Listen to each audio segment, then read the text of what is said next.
Hello po mga katarot. Ako po si Madam Mamay. No? Ito na naman tayo ha. Kanino naman tong energy na to na parang hindi mapakali. No? Hindi mapakali, nag-overthinking, no? At may mga emosyon pa ha ng pagluha. No? At nararamdaman natin sakit ng puso. Parang ang lalim ng tampo mo ha. Nag-away na naman kayo. No? Nag-away na naman. Bakit na naman, ha? Bakit na naman kaya kayo nag-away? Ano na naman kayang dahilan? Hmm? Ano ang inililihim ng partner mo sa'yo? Ako kaya ito, ha? Kaya siguro na kinukulit mo, no? Nakukulitan sa'yo, tanong ka ng tanong, no? Kung mahal ka pa niya, o may iba ba, no? Tinatanong mo rin lagi, ha? Kung ano, kung may nililihim ba sa'yo, no? Kung kanina lang, no, ikaw umiyak o nagtampo, nagtalo, ha? Ito po'y para sa iyo, no? Para sa mga gusto magpa-private reading, ha, o personal reading. Click lang niyo yung link sa description box, ha? Para makadiretso na kayo kay admin. Para mas schedule po kayo, no? Okay, ito na, ha? Balikan natin to, no? Parang ang bilis mong magtampo. Parang ang bilis magtampo at medyo medyo sensitive to. Kaya magdadahan-dahan ako baka mamaya miyak ka din sa akin, ha? Sige, joke lang 'yun, ha? Para tumawa ka naman at nararamdaman natin yung sama ng kalooban mo, no? O sige.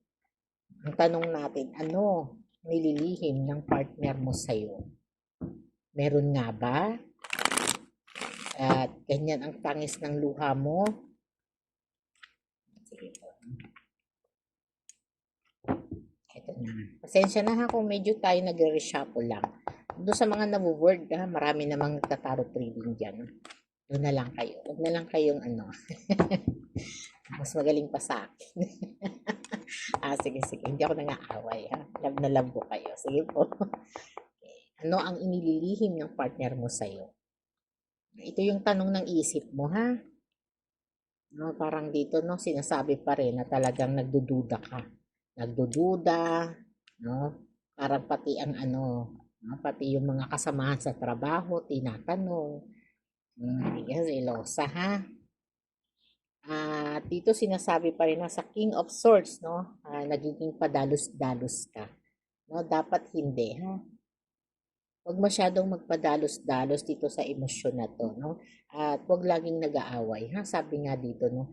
Iwasan mo muna yung init ng ulo, yung tampo, no? Kasi andun yung pwede kayong magbago, no? Pwedeng magpalit, no? Ibig sabihin pwede kayong magkaroon ng problema, ha? Kaya hinay-hinay lang, ha? Alamin natin kung ano yung nililihim ng partner mo sa'yo, no? At kung may nililihim doon ka na magbago, ha? Pero pag wala naman, ay bigyan mo ng pagkakataon, ha? Sa Ace of Wands, no, sinasabi pa rin po, no, na talagang sa ngayon ay talaga namang medyo hindi kayo nagkakaintindihan, ha? Hindi nagkakaintindihan, madalas nagtatalo, madalas sumasama ang loob mo, no? Duda mo meron na, no? Duda mo lang 'yan, ha? Sabi ng Three of Wands, no, ito talaga, no, ay ito yung sinasabi na emosyon na talagang feeling mo nagbago eh. Kasi hindi kanya na-appreciate, no? Walang appreciation, walang parang nagbago, pati halik hindi niya na ginagawa, ha? Siguro dahil lang, no, naghahanda lang siya ha para doon sa mas malalim na relasyon niyo, no? At parang dito no may mga sekreto siya na talagang itinatabi, ha? Itinatabi. Yung sekreto na yun hindi masama, no? Parang pang long-term success to, ha? Pang long-term success, no, na parang gusto pa yata nitong pakasalan, ha? Doon sa mga hindi pa kasal, no, na matagal nang nagsasama, ha? Na talagang gusto parang nangyayari ito, ha? Kaya wag mo na munang awayin, ha? Para hindi magbago yung isipan, no? Parang nagpaplano po siya, may preparation po dito, no? Kaya medyo relax ka lang, ha? Sabi ng Four of Cups, no, sa ngayon, kontento naman po siya sa'yo. No, ibig sabihin, kahit tahimik siya, kahit lagi kang naiinis sa kanya, no? At parang lagi mo siyang pinaghihinalaan. May mga time pa nga, no, na nabuboard na sa ingay ng bunganga mo, no? Pero sabi nga parang hindi niya nare-realize, no, yung value ng pag-ibig niya sa'yo, parang gano'n, no? Kaya nandun yung tampo, ha? Pero masikreto po ito, no, masikreto na ayon dito sa Ten of Swords, marami siyang idinodrawing sa isip niya, no? Na wag mo raw siyang pangungunahan, ha? Kasi pwedeng maging dahilan ng problema niyo to. Kaya kailangan relax muna, ha? Sabi nga, no, yung problema mo daw nasa imagination mo lang. No, nasa imagination mo lang at yan ang kailangan mong kontrolin. No, yan yung kailangan mong kontrolin na hindi ka masyadong mag-overthinking, ha?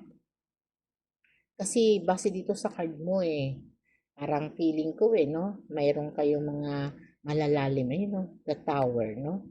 Iwasan yung mag-away, ha? At kung may mga bagay ka na gustong malaman pagdating sa kanya, no, huwag ka basta-basta mag-give up. No? Pag-usapan, ha? Pag-usapan, no? Kasi madalas nagtatampo, ultimo pagtitimpla ng kape, pinag-aawayan mo. No, sabi dito, no, huwag masyado maging insensitive, ha? Kasi mabait naman po, no? Mabait naman po yung partner mo. Ikaw naman mapagmahal, no? Hindi lang kayo nagkakaintindihan, ha? At syempre, no, dito siguro sa pangangailangan din sa pera, no? Kaya madalas kayong nagtatalo kasi nag-aalala ka rin sa pangangailangan ng pera, no? At sa mga panggastos at sa mga ibang obligasyon, no? Kaya madalas po talaga, no, nasa ngayon, kailangan mo daw magdasal, ha? Magdasal, no? At kailangan mo talagang hanapin ang tunay na koneksyon sa puso mo, no? Para sa Panginoon, para maiwasan yung lagi yung pag-aaway, ha? Yung pag-aaway na nagdadala sa inyo ng maraming kaguluhan, no? Na nauuwi na lang sa malalim na usapin, na parang kaya nyo mag-away kahit 4 na oras, no?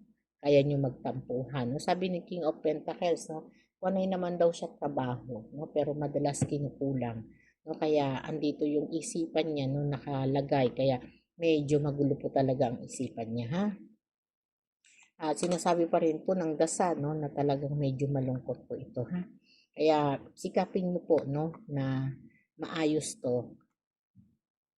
At andito po no yung dasal, no. Madalas talaga yung pag-aaway ninyo, no. At nagkakaroon ng family trouble, pati ang pamilya niyo, no, parang nakikihalo pa. No? Kailangan mo magdasal, ha.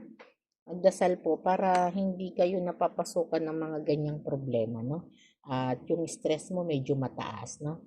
Medyo mataas yung stress, talagang nakikita natin dito, no, na parang kahit saan ka ata pumunta, hindi ka nakakatakas sa mga ano, no, problema, isipin kayong mag-asawa, no? Instead na magkaroon kayo ng problema, pag-usapan, ha? Madalas kasi nag-aaway kayo, no? At hindi nagiging maganda yung mga balitang dumarating sa inyo, no?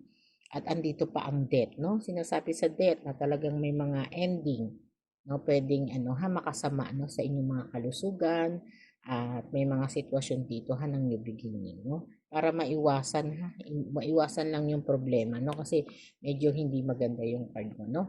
Sinasabi ng Six of Swords sa ngayon, no? Ay talaga namang kailangan mo, no? Kailangan mong mag-let go sa nakaraan, no? Sa mga pinagtalunan nyo, samaan ng loob, kailangan mo pong anuhin yan, ha? Tapusin, no?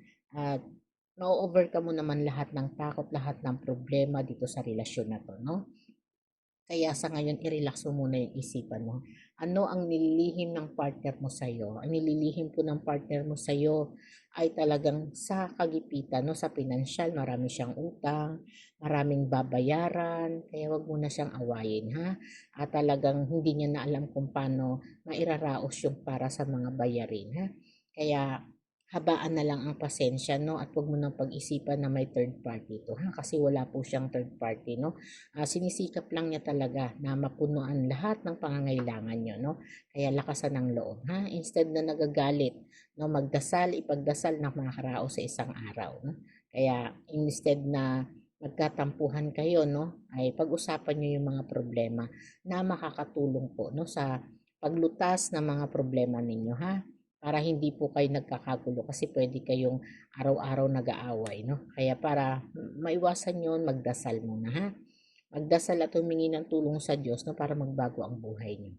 Okay po, no? Maraming salamat po sa inyong lahat. Thank you po sa mga makaka-relate.